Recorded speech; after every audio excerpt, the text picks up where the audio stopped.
السلام علیکم۔ میرا نام روبینہ شاہین ہے۔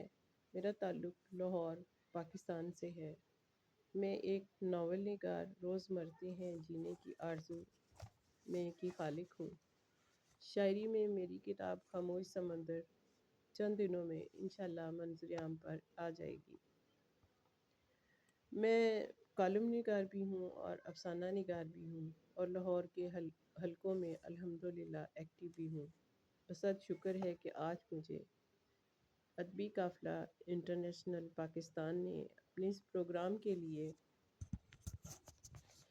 مہمان محتشم منتخب کیا۔ دلی تشکرات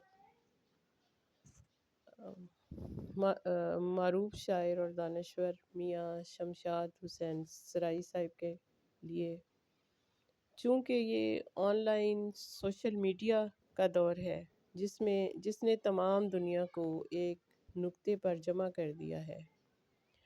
اب ہمیں دنیا میں کہیں بھی رابطہ کرنا ہو تو ہم اس ایک نقطے سے ایک دوسرے کے ساتھ جڑ جاتے ہیں، اور اس میڈیا نے ہمیں دور رہتے ہوئے بھی بہت قریب کر دیا ہے۔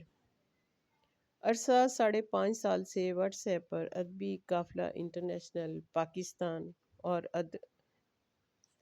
اردو ادب کے فروغ کے لیے کام کر رہا ہے، جس کے بانی اور چیف ایڈمن معروف شاعر اور دانشور میاں شمشاد حسین سرائی صاحب ہیں، جو ہر ماہ بڑے اہتمام سے عالمی سطح پر آن لائن مشاعرے منعقد کراتے ہیں اور اب تک 20 ایوارڈز اور اعزازات حاصل کر چکے ہیں، جن میں 2